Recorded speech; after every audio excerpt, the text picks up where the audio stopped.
Finally, supporters of activist Martin Bømɓshêll, also known as Very Dark Man, are celebrating after the activist was released from the custody of the Economic and Financial Crimes Commission after being held for 5 days. The EFCC said VDM was arrested due to multiple petitions alleging financial crimes and that he had previously failed to honor invitations for questioning.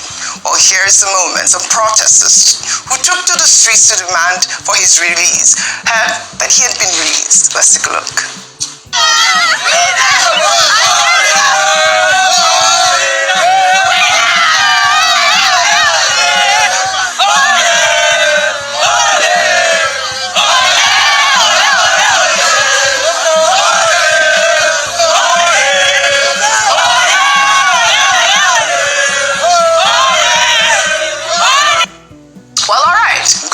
There for the supporters of VDM, they call the Rattels, just so you know.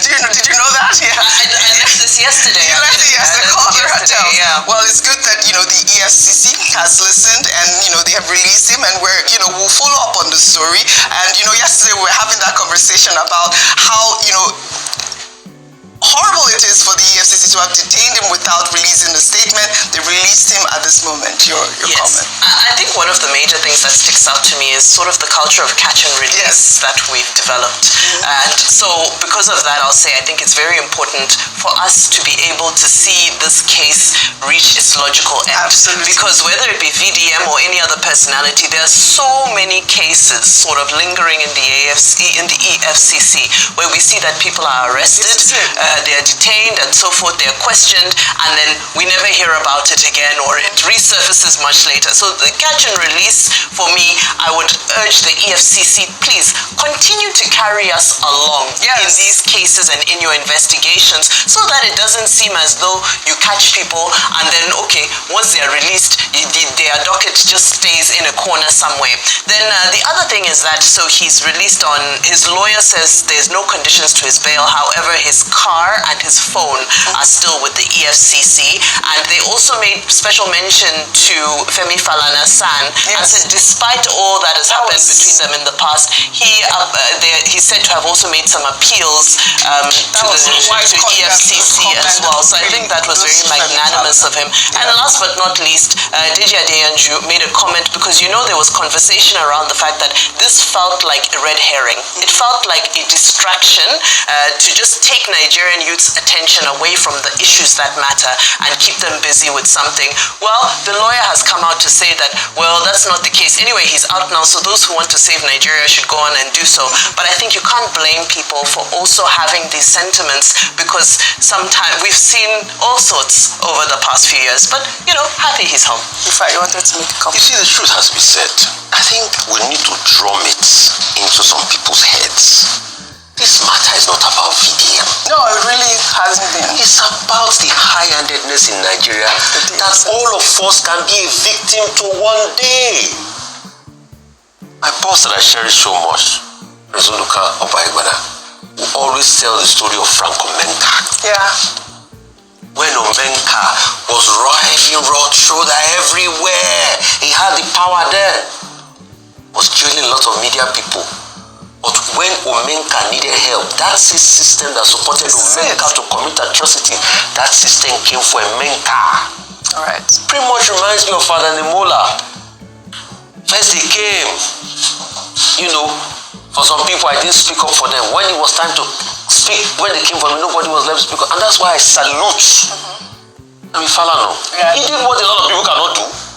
Speak up. Alright. Just say it the way it is. Until this, we are still waiting on the EFCC to please bring out those charges, because we want accountability across board. Yes. A lot of people claim he said there's corruption in the EFCC. Yesterday I posted a picture. As at the days of Magu said that they are bad eggs in the EFCC. They've always made allegations of bad eggs here and there. What we are saying is, EFCC, please detail whatever you have on them, what the petitioners wrote. Let us juxtapose what is available. What we are just saying is, whatever the petitioners wrote, did it warrant you to come and gestaporically take somebody away that way? Because what will happen is that one of a sudden, they will just come and pick somebody. Maybe we will be live for the day, they will just come pick somebody. No, saying God forbid. Like you said yesterday. God forbid. Like you said Who would have thought that in a democracy this will be happening? Well, don't say God forbid. Going on, speak against evil. Fight it. It's been going on. Fight it. Well, like I said even yesterday, that the current EFCC chairman did say that there are bad eggs within the EFCC as well. But you know, like you said, they seized VDM's phone. We are waiting for content. We are waiting to hear what really happened. What happened to him in the EFCC custody? What he did? We're waiting for the charges from the EFCC. Well, kudos to Femi Falana as well, and great that VDM is back. We'll take another story now. The 2023 Labour Party presidential candidate Peter Obi has responded to Lagos State Governor Babajide Sanwo-Olu's criticism of his remarks about Nigeria at St. Johns Hopkins University in Baltimore, Maryland. Sanwo-Olu had criticized Peter Obi's remarks about the country's worsening state, arguing that such criticisms tarnished Nigeria's image abroad, while Peter Obi defended his statements during the Day of Tribute in honor of the late Edwin Clark in Abuja on Wednesday, citing statistics from the World Bank and UNICEF, highlighting the high poverty rate in rural Nigeria and the large number of malnourished children. He also questioned whether speaking the truth constituted demarketing the country. Let's take a look. People protested when Naira was 180 and when it was 1,500 protested. Are they dead? So when I just say it should not be in vain, I spoke a few days ago and people said I'm marketing Nigeria. When is truth being marketed? One bank has just shown that 75% of Nigerians in rural areas are poor. Is one bank marketing Nigeria? UNICEF 2 days ago released that Nigeria now have over 2 million malnourished children, the second highest in the world. Are they demarketing Nigeria? Let's face the reality. Their labor is in vain. We have a country now that is not democratic. We are not a democratic country. Let's tell ourselves the truth.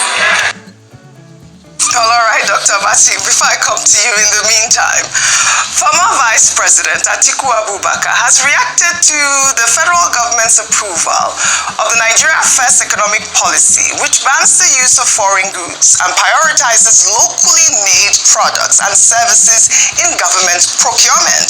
In a statement released on Wednesday by his special assistant on public communication, Frank Shwaibu, Atiku challenged President Bola Ahmed Tinubu to lead by example, starting by trading his Escalade for a Nigerian-made vehicle like Innocent or Nord. Frank Shaibu wrote in part, "We challenge President Tinubu to stop the noise and trading his beloved Escalade for an Innocent, Nord or any made in Nigeria car. That single act will do more to promote local industry than 1,000 policy memos. Let's see the ministers, those shameless Rolls-Royce connoisseurs, sweat it out in Nigeria-made vehicles too. Or is Nigeria First only for the masses?" And speaking of double standards, it's time Mr. President shelves his love affair with Paris and London. If he's serious about patriotism, his next vacation should be at Obudu Cattle Ranch, Yankari Game Reserve, or Erinjesha Waterfalls. Nigeria is beautiful, unless, of course, the president thinks otherwise.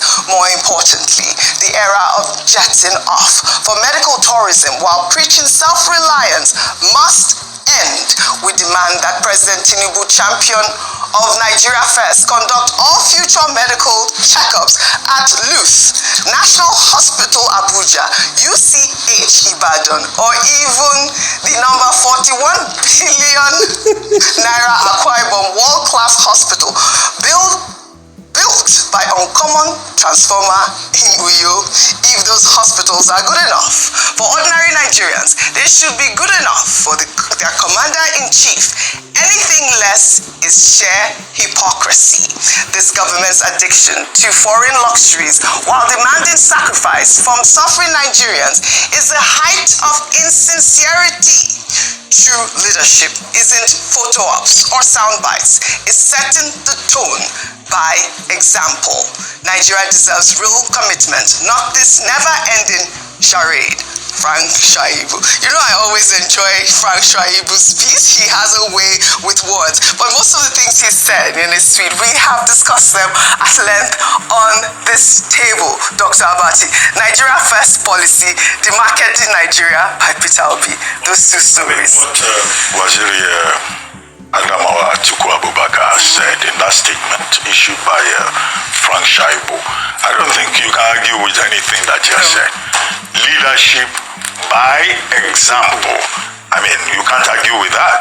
If the president says Nigeria first, let him show the example. That's simply what he's saying. If you want to go on a vacation, go to Budukatu Ranch, go to Yankari Game Reserve. If you need to go to hospital, go to the hospitals in Nigeria. Maybe that will lead to the transformation of those hospitals, you know, some of which have become mortuaries, you know, and the leaders don't want to go there. And then, you know, vehicles. There are local manufacturers of vehicles. Innocent, yeah. Yes. Are we supporting Innocent enough? We have one or two governors that ride Innocent vehicles. Maybe even at the federal government level, we should have that. The Pojo Company of Nigeria, in those days, I think it was the Obasanjo government in its first coming as military head of state that said, look, the official car should be Pojo. And that was to help the factory in Kaduna. Yes. And everybody, the biggest car you could ride as a government official was Pojo 505, they call it, right? 504. Okay, later there was 605, there was 405. Okay, yeah. I was Pojo 504. 504. 504, yeah. Okay, that was the one I used. I had that at the time as official car at the Guardian. So you can't argue with that. Yes. Quickly, Mr. Peter Obi. There's something Mr. Peter Obi has said. He went to John Hopkins University and he said poverty rate in Nigeria was over 40%. Yes. And that, you know, government must focus on poverty. After he spoke, I think it was the World Bank that came up and said, in fact, rural poverty in Nigeria is over 75%. That's it. Mr. Peter Obi said there are 2 million malnourished children. In fact, UNICEF came and said that Nigeria has the most malnourished children, you know, in terms of the listing in the world. So, you know, these are facts. Yes. These are truths. Yes, absolutely. And I said at the time you first brought this story that I was surprised that Governor Sowore, you know, will be arguing that people should not criticize Nigeria. It's very unusual for him to engage in altercation with any other political figure. But the truth is the truth. And what Mr. Obi said has even been confirmed by World Bank, by IMF, by UNICEF. Right. So where is his offense?